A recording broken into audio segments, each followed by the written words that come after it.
Yeah, you know who it is. It's Major Cunningham from the Astro Department. Let's do another video. Boom. All right. What we're going to be talking about today is how you mathematically chunk through the process of predicting where a satellite is going to be in a given amount of time. That's one situation. And how long it might take a satellite to get between two given locations. And so those are kind of the two main situations that we find ourselves in the business in any event. Is that, well, maybe I got a good read on something's location, but it's in an elliptical orbit. As you guys might remember, it's tough. It's actually really tough to predict where something is going to be in an elliptical orbit. Why? Well, because on the equation sheet, you guys might remember this equation here. Now, if you have a circular orbit, that's kind of an easy kill because its speed is, we assume in Astro 310, and it's mostly true, that it's constant, right? So really it just becomes a matter of hacking your watch and then seeing how big the orbit is and just waiting for it to come around the next time. Not so with elliptical orbits, because now you have this equation that you guys remember. Look, so at this point, it depends on how far, with an elliptical orbit, it depends on how far away you are from the Earth at any given moment, how fast it's going. So the prediction problem becomes so much more complex. And Johannes Kepler, who has been basically running our class so far as mathematics go, came up with the best solution that we have so far, right? 400 years ago, and we haven't come up with a better solution yet than his mathematical prediction process of orbit prediction. And you might say, well, how on earth? Like everything else has advanced in the last 400 years quite a bit. Well, we still haven't quite mastered how to do a restricted three-body problem, let alone more bodies than that. And so we are still left with, we have really good approximations for where things will be in an orbit. We have really good tools to approximate where things will be in orbit, but they're compute intensive. And in fact, what I'm going to show you today, you can imagine the orders of magnitude difference in predicting, in the difficulty, I would say, of predicting something in an elliptical orbit versus a circular orbit. So without further ado, let's go ahead and jump into one of these problems. Okay. So what I did is I have the homework problem from the homework problem set from last year, and they're really good because they don't let you take any shortcuts. So I sought these out specifically because it shows you the whole process, and this hopefully will be as always, a good resource for you to come back to. So it says the following. It says the satellite is an elliptical orbit with the following COEs. Okay, so major axis of 18,500 kilometers, eccentricity of 0.2, inclination of 60, RAN of 0, omega of 90, and a true anomaly of 270. And it says, okay, if I give you that, how long will it take the satellite to travel from its current position at the ascending node, which it says here is true anomaly of 270, to the descending node? So it's actually going to cross over perigee, and that's going to be something valid later. So this really becomes our true anomaly final here. So here's how I like to do these. And again, there's multiple ways to skin this cat. I am just showing you my way. Housekeeping steps. First things first. I want all my values to be in radians. And so first things first, inclination, it's a red herring, does not do anything for us in these problems. RAN, red herring, doesn't do anything for us in these problems. Argument of perigee doesn't do anything for us in these problems. So really I'm left with my true anomaly initial, my true anomaly final, A and E, that really actually matter. So anything that's an angle in these problems, put in radians. Cannot foot stomp it enough. What do I mean by that? Well, okay, so true anomaly initial, they gave us as 270. That's degrees, man. I want to convert that to radians. So in every 180 degrees, there are pi radians. So let's see what that gives us on the old trusty calculator here.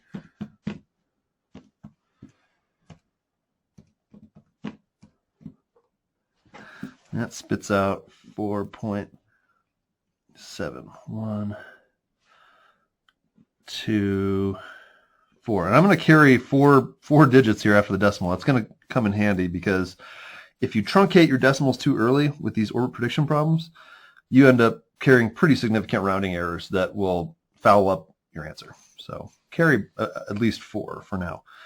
Okay, great. Let's do the same thing, with true anomaly final, which they gave us to be 90 degrees. Let's convert that bad boy into radians.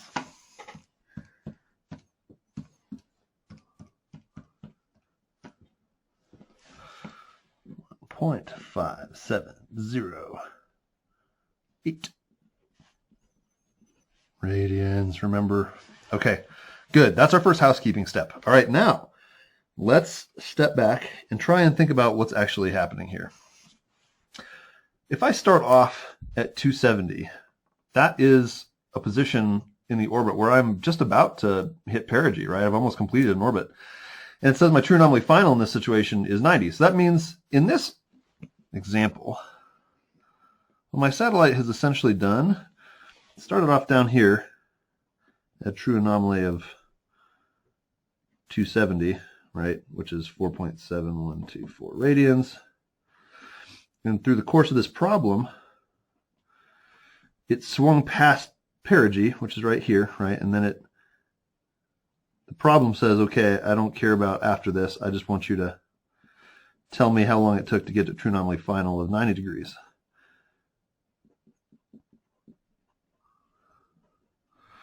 Picture helps me just because this fact that it has swung through perigee in the course of the problem, that fact matters. Fact matters, and we're going to talk about it a little bit later. Okay, now we've done our housekeeping steps. Let's take a step back and think about what we're actually trying to do here.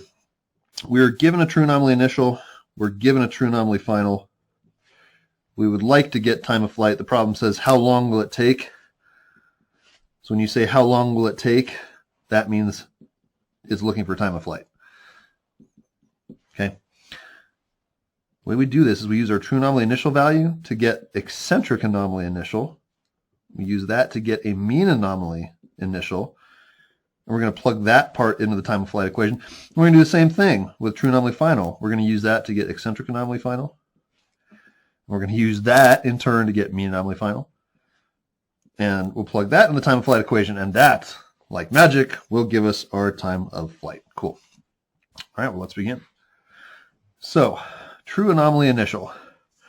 Where we are in the equation sheet is at the upper right side of the front page under orbit prediction. It's got everything you could possibly want. So, I want to find eccentric anomaly initial. Well, it says my equation for this is actually bounded by cosine of eccentric anomaly initial equals eccentricity plus the cosine of true anomaly initial over 1 plus eccentricity times the cosine of true anomaly initial. Okay. I'm just going to write it again because it's so important. Remember radians. Okay, he's very happy. Whoa, remember radians. Okay, so let's do some plug and then also some chug. 0.2 plus cosine of true anomaly initial in radians, which we found was this 4.7124 all over 1 plus 0.2 times cosine 4.7124. Boom. Okay. Now let's do some plug and check. Now, everyone has a different calculator. Even if you're using the honor later, there's a function in your calculator that allows you to switch modes. I got to switch from degree mode over to radians mode. I wonder if you can see that. Ah, there we go. See how it's in degrees? My calculator is almost always in degrees. With these problems, you just got to switch it over to radians. Okay, now comes the plug and also the chug.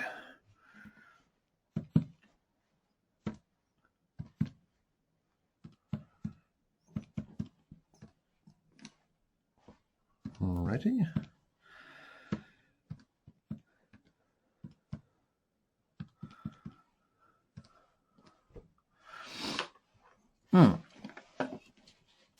So that gives us almost exactly 0.2. As in I get 2000. Great, but eccentric anomaly initial is the inverse cosine of that, right? I still have to take care of this cosine part. Let's see what it gives us.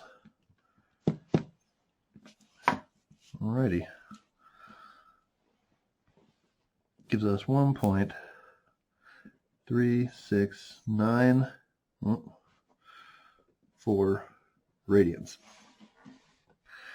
Okay, so these equations are tricky, and the reason I want to tell you that they're tricky is because let me jump over to the Excel sheet. This demo is just priceless. It's so helpful. So on this demo, as you can see, as I swing through, perigee, and then I come up over to apogee, and then I'm swinging past apogee around towards perigee, that's where our problem begins, right? That's where our story starts, if you will.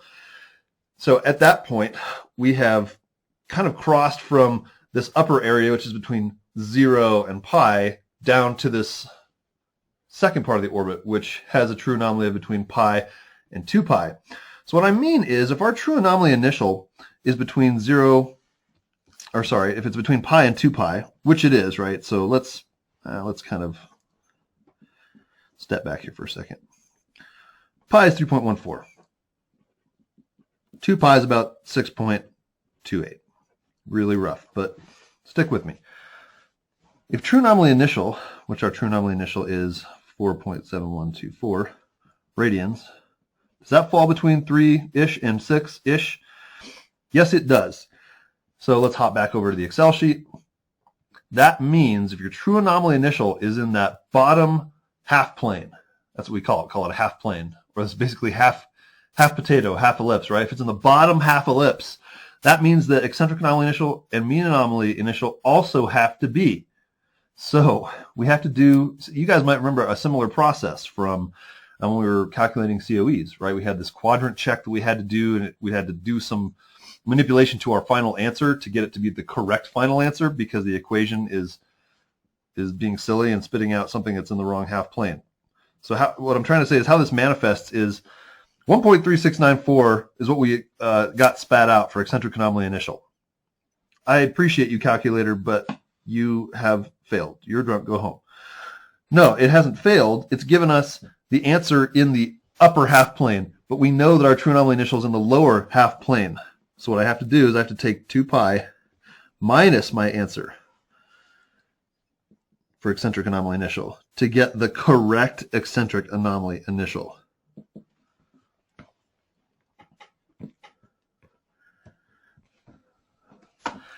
And this gives us 4.9138 radians.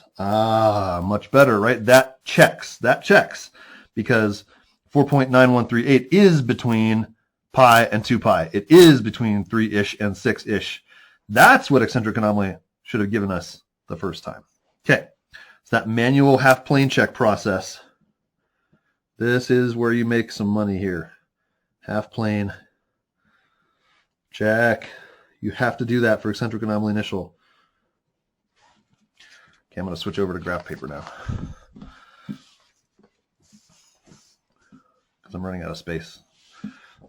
The size that I write at with my penmanship, I need extra sheets of paper. Okay, let's get this over here. All right. Next step. Now, this is all true, but I had just written that from a previous problem. So you know what? Let's start off with a clean sheet of paper here. All right, we found our eccentric anomaly initial, and as you guys recall from the process, now we are going to plug that into mean anomaly initial. My little pinky finger right there. Okay. Mean anomaly initial. Give me an equation sheet.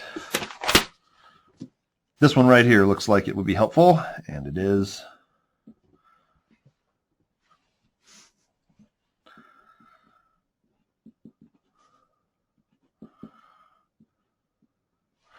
Okay, this is really a great matter of just plug and chug. What did we get for our eccentric anomaly initial after all was said and done? We got 4.9138 radians.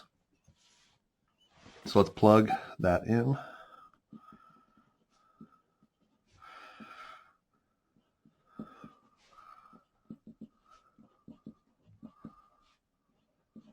probably don't need to write the word radians there. Now let's plug and chug and see what comes out for mean anomaly initial.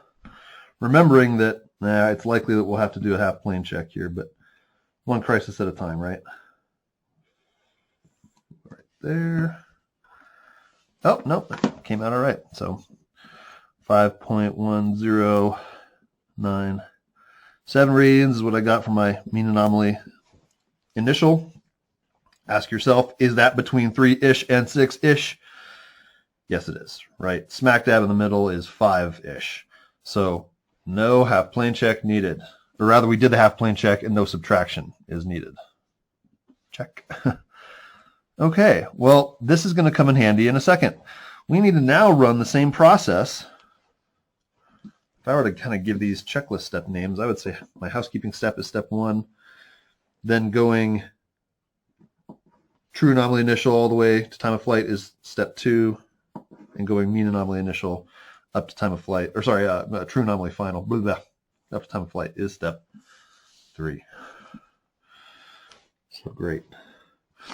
All right, so over here with our step 3, we're going to kind of repeat the same process, which is nice. So true anomaly final, we remember was 90 degrees, but I don't like degrees, not for these problems. 1.5708 radians is what I got for radians. Going back to our equation sheet, let's use the same equation again.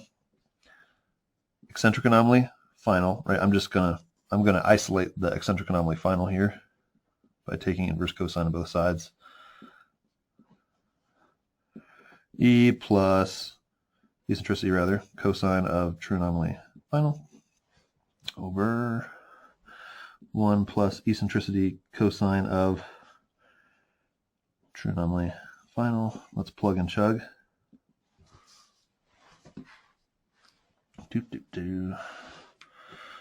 Let's see here. 0.2 plus cosine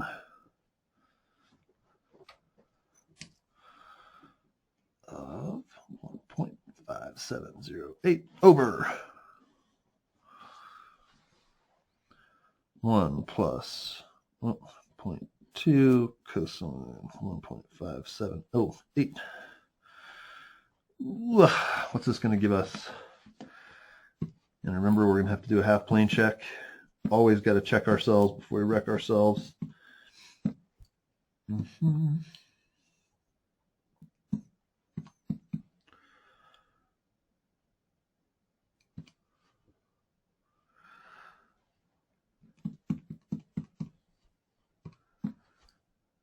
Okay, oh man, that gives us just about exactly 0.2 radians as well, until we take the inverse cosine of it, and that spits out 1.3694 radians. Okay, so let's ask ourselves, let's do the half plane check. True anomaly initial, or sorry, true anomaly final.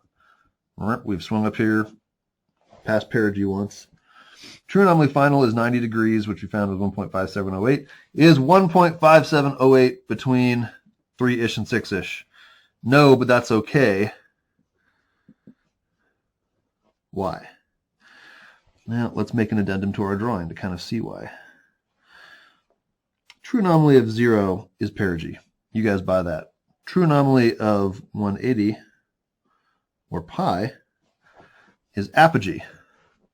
We'll make a little thing for apogee here. What I'm trying to say is true anomaly initial is in this upper quadrant between 0 and pi, because 1.5 is between 0 and 3-ish.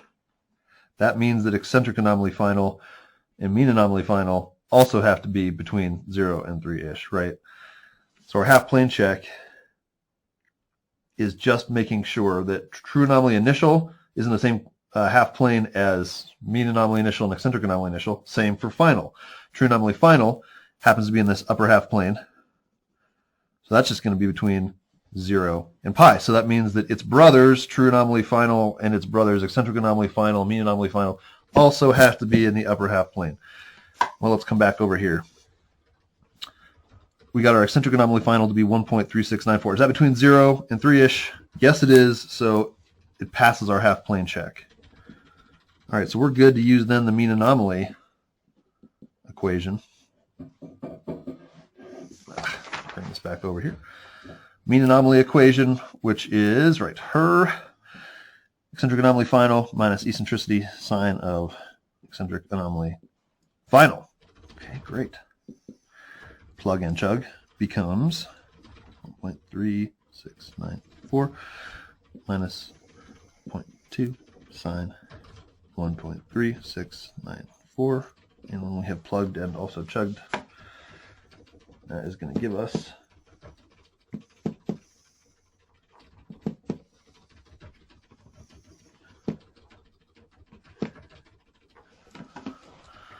1.1735 radians. Okay, let's check ourselves again. Is that between 0 and 3-ish, right? 0 and pi. Yes, it is, right? So our half plane checks have checked. We're good to go. We are now finally at the point. Finally at the point. Last step. We can calculate time of flight. We have all of the ingredients that we need. So here's the equation that I am going to use. Mean anomaly final. Do we have that? Yes, we do. Minus mean anomaly initial. Do we have that? Yes, we do.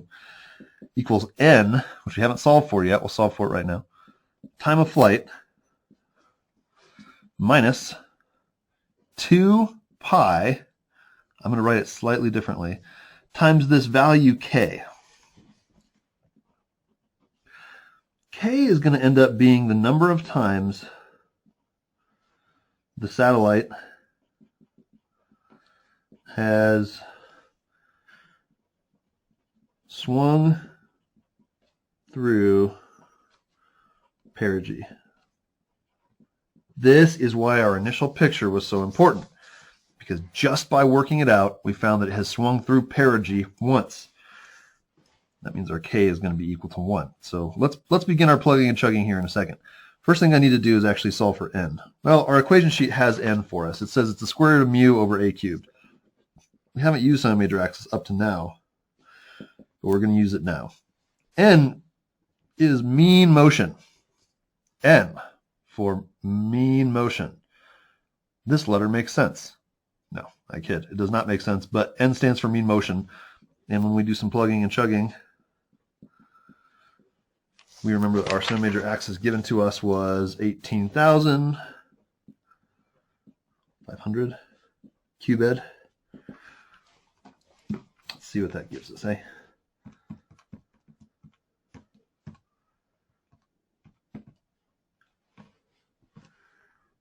Cubed.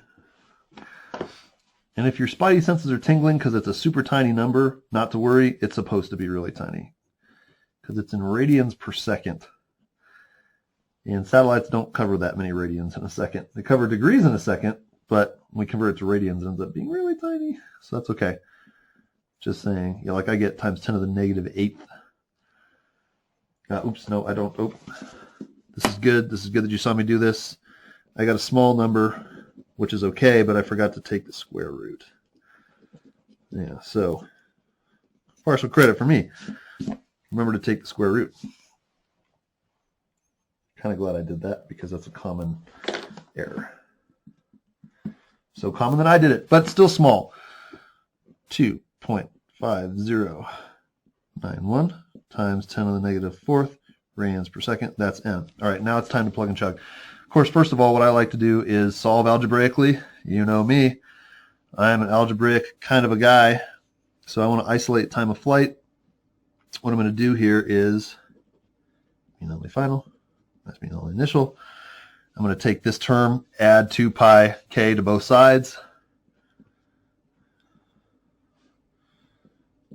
Equals n times time of flight. That means to get time of flight on its own, I'll divide both sides by n.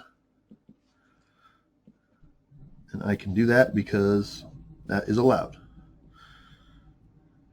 And we remember we said that the number of times satellites swung through perigee, this is this k value. And from our picture, we found that k was 1 because look, it's like bonk, swung through perigee once. So I'll go ahead and throw a 1 in there. We're in. Now we're finally ready to plug and chug. Let's do this.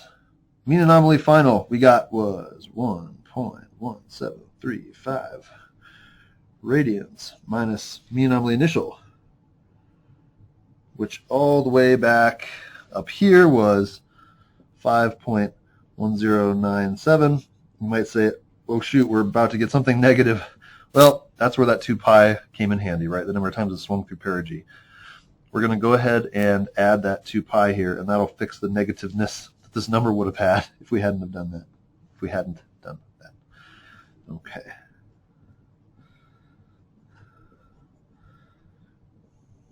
It's time for the final plug.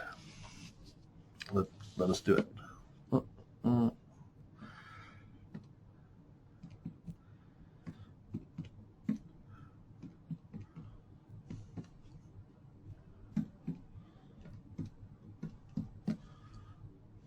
right.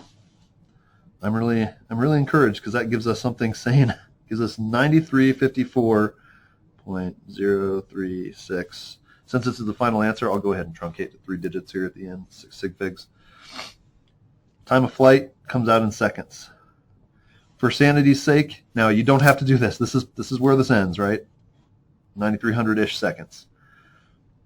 Just as a sanity check for myself, I divide by 3,600, and I put that into hours just because that's how I think of it. So if I divide by 3,600 here, just for fun, right? The problem doesn't say to do that. 5, 9, 8-ish hours. Yep, that makes sense. Leo orbits, right? Orbits that are down around, between 100-ish and 1,000-ish kilometers generally have periods between like an hour and a half to 2 hours. And this one has a semi-major axis of bigger than that. So we should expect it to be bigger than the normal, 90-minute, hour and a half orbit. So, yeah, this is great. Okay, that's situation number 1, where you are given a true anomaly initial, true anomaly final, and asked to find time of flight. Remember, we did our housekeeping. We put everything in radians, first things first. And then the other thing that we remembered is to always see when we're working for true anomaly initial all the way across to mean anomaly initial, we want them all to be in the same half plane, and the same for true anomaly final. And boom, we found our time of flight. Nicely done.